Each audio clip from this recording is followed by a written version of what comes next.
Hello, BookTube. It's a stormy, tempestuous afternoon here in Boston. The morning and early afternoon were just fine. When I went out and about earlier today, I did so in bright, humid sunlight. But it's as dark as twilight now, and pouring rain, and thunder is on the horizon, rolling all around, which leads me to believe that at some point or other in the early evening or the night, the thunder will be directly overhead. The storm, it's just bands of storms that are roaming all over the place. I think the forecast is for rain all night long, and then a break in humidity and a break in heat as well. I don't hang on those forecasts anymore because I don't actually want the heat or humidity to go anywhere. But in the meantime, I keep expecting that we're going to lose electricity, and my mail carriers, the ones this morning were just fine. The ones this afternoon, I doubt they're working, and I wouldn't blame them if they weren't. I mean, it's flooding water in the gutters, so if I were them, I would just quit early. But I do have 3 mail packages here, and yesterday, I once again, I cannot stress enough how touched I am by this dialogue that we have going, by the fact that you're willing to keep me company for a little bit of the day every day. Because yesterday, the mere suggestion on my part that maybe you might find book hauls boring was met with a chorus of denials, a chorus of people saying, no, it's different when you do it. You're obviously involved in the books, and we wait for them. So I feel much better about that. But I don't think I'm going to get any more mail today. I'm pretty sure that this is it. This is 3 packages, so it won't be a long mail haul. And they're still damp. And they were only out on the front porch for a few seconds. So what have we got here? An early August release. Very pretty thing. I actually read this, but now I have the finished copy. This is by Marcia Willett. This is Summer on the River. Isn't that nice? In the style of Rosamund Pilcher and Maeve Binchy, the beloved author of The Summer House pens another touching and tender story of hearth and home. As summer beckons, Evie's family gathers once more at the beautiful old riverside house they all adore. But when Evie discovers a secret that threatens her future, a shadow falls over them all. This summer by the river could be their last together. And the book has a small cast of characters. It's a very shop-worn, very reliable old plot, right? You can tell that even from the little bit that I read. You've got a small, circumscribed cast of characters. Each one has their own demons. They go to an idyllic Eden that they wish to preserve, but that's in danger. And the book takes off from there. So the entire weight of the thing rests on 2 things. One, how engaging the individual characters are, and this author does a wonderful job with them. They are totally engaging. And 2, the mounting tension of whether or not Eden will be preserved. The mounting tension of whether or not the house by the river will be the haven that it always has been at the end of the book. And the invocation of Rosamund Pilcher and Maeve Binchy, I think, is a publicist doing what they're supposed to do. I think that's wise. This is feel-good fiction. There are dark shadows all over it. A couple of the characters have serious problems, and those problems are seriously addressed. There's nothing dumb about this book. I think there were occasionally dumb concessions in Rosamund Pilcher's fiction. There were no dumb concessions in Maeve Binchy's fiction, and there's none in here either. So this is it's fairly light, fairly programmatic summer reading, but that won't insult your intelligence while you're reading it. So if that's the sort of thing that you like, if you're in the mood for that, then your library, your new bookstore, this is well worth having. It's a delightful, non-paradigm shifting, non-spiky, non-threatening read. There is darkness in it, but there's plenty of sunlight and lots of good descriptions. So in other words, is shorthand way for saying that read in the right mind frame, I absolutely loved it. So that's great. I now have a finished copy of that. We'll move on here. I'm not meaning to hurry, but I am hearing thunder on the horizon much closer. So I'm worried that I always worry that the electricity is going to go out. Okay, this is also early August. This is The Husband Hunters. This is a very nice finished copy. The Husband Hunters by Anna de Courcy. American heiresses who married into the British aristocracy. clashes between two worlds have changed the landscape of history time and again. Perhaps one of the most compelling encounters that changed the world of high society in the 19th century is that between British peers and young American heiresses. Oh, we got there screaming, Downton Abbey, all at the same time. For centuries, British aristocrats had barricaded themselves within their own closed world of upper-class breeding and privilege. But with the appearance on the marriage market of extremely wealthy and captivating young American heiresses, all that changed. The wedding of stock market heiress Jenny Jerome to Randolph Churchill, the son of the Duke of Marlborough in 1874. We met Jenny Jerome just yesterday with Winston Churchill's letters to his mama. Ushered in a strange invasion of England as dozens of American women, daughters of self-made tycoons, married into the British peerage. De Courcy points out that it wasn't just their money that made these women so alluring. Along with their fabulous wealth, glamour, and sophistication, these women brought a vitality, social ease, and lack of stuffiness that proved irresistible. This new alliance of old world titles and new world money would alter forever the social landscape on both sides of the Atlantic. Okay, all right. This book, I imagine, will just be a collection of their stories, and those stories are incredible. So, great. That they make for great reading anyway. But that claim,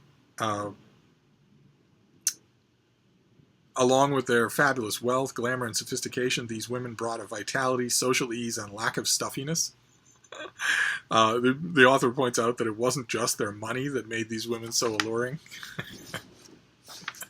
Maybe in a couple of cases. In most cases, it was peers who were impoverished and needed an infusion of cash, and that was it. That was all. And I don't know. I will have to see what marriages the author centers on, as to whether or not we're going to get any examples of that. It sounds like she has a thesis that she wants to prove, that there was more to these marriages than just money. So she might, if she's a little bit on the fudgy side, simply not tell the stories that were entirely all about money. I don't know one way or another. I'm curious about the author, though. Those of you who may be familiar with the British aristocracy will, of course, stop cold at the surname of De Courcy. So what are we going to... She's the author of 13 widely acclaimed works of social history and biography, including Margot at War, The Fishing Fleet, The Viceroy's Daughters, and Debs at War. She lives in London and Gloucestershire. Well, yes, she would live in London and Gloucestershire, wouldn't she? I guess that's all that the author bio says. I guess my indelicate question would be, when she's living in Gloucestershire, is she living in a castle? Because I think she is. Let's somebody tweet her and ask her, just off the top of her head. You don't have to go to the specifics. Just tell us, when you're in Gloucestershire, how many rooms does your house have? I think as a De Courcy, she probably knows quite a bit about families marrying for money and whatnot. That could make it all the better. So that's wonderful. Okay, great. That's fantastic. And then we've got this last one here, and then we'll be done with this rainy day mail haul. I've been told by all and sundry that the humidity lately has been just awful. So I guess for everybody's sake, I'm glad that it will be ending. But let's see what this next one is.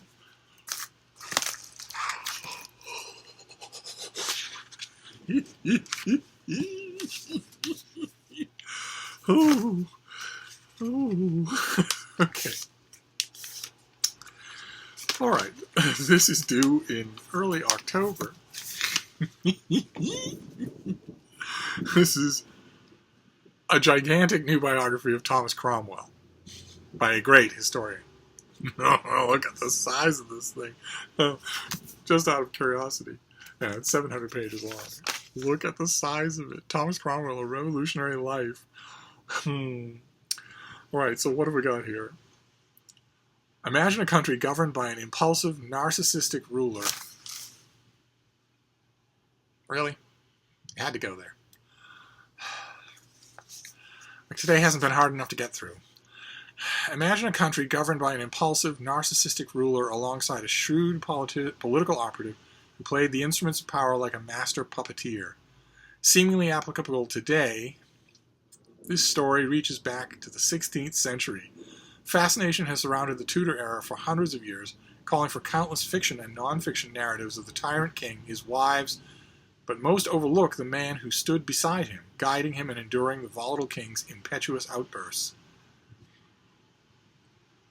This biography is the long-awaited biography of the genius who masterminded Henry VIII's bloody revolution in government. After a decade of researching the royal archives, McCullough has emerged with an enthralling new understanding of King Henry VIII's mercurial chief minister. Although history has not been kind to this son of a Putney brewer who rose from obscurity to become the architect of England's split with Rome, McCullough unveils a more sympathetic figure. Was Cromwell the villain of history, or the victim of its creation? The author sifted through letters and court records for answers and found Cromwell's fingerprints on some of the most transformative decisions of Henry's turbulent reign, including the downfall of Anne Boleyn. However, he also found Cromwell the man, an administrative genius and loving father. In this book, he dispels popular myths about the legendary figure while tracing his life and influences. Okay, alright. Alright. Despite being unable to control the violent humors of his king, Cromwell made his mark on England, setting her on a path to religious awakening and indelibly transforming the system of government of the English-speaking world. Okay. All right.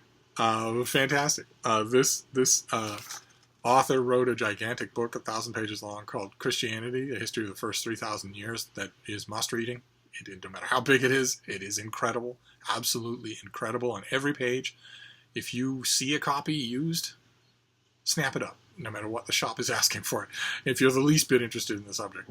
So, but this, our concentrated biography, is great. That's fantastic. This author, trying to remember, we saw on this channel just recently, some press, I think it might be Oxford, reprinted this author's gigantic biography of Cranmer. And here's a new one on a far more complex subject. That's great. I don't know what to make of some of this.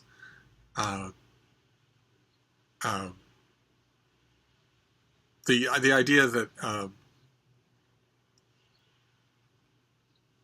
the idea that the impulsive narcissistic ruler, in this case Henry VIII, was largely moved and shaped and molded by this person is untenable, I think.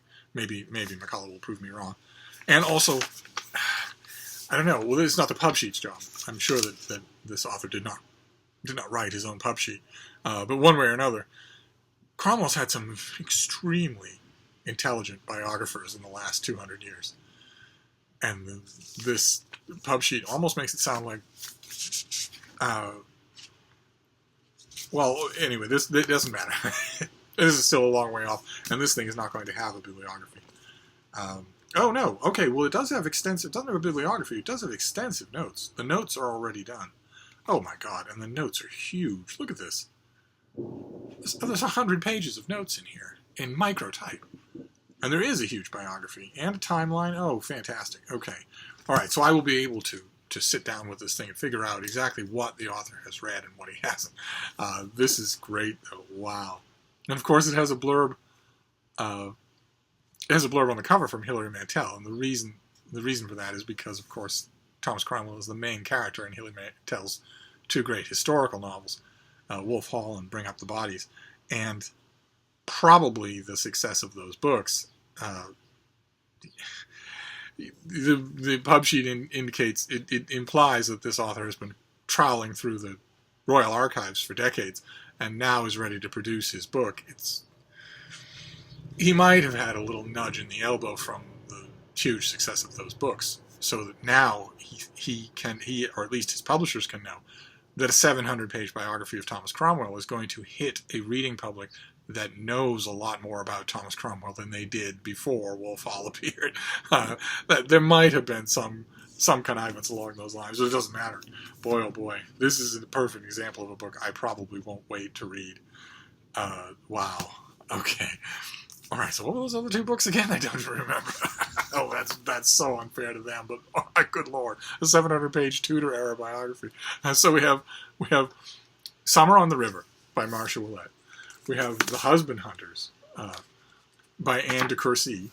And then we have Thomas Cromwell by Diarmuid MacCulloch. This is a small mail haul, but this is a really good one.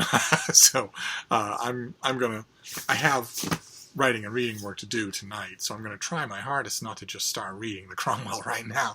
And I also have to root around and find out whether or not I have the last two really great Thomas Cromwell biographies. If I don't, I need to start looking for them, because I'm going to need them when I write about this thing. But anyway, that's it for now. I'm going to sign off and go out to look at the rain. But I will be back soon.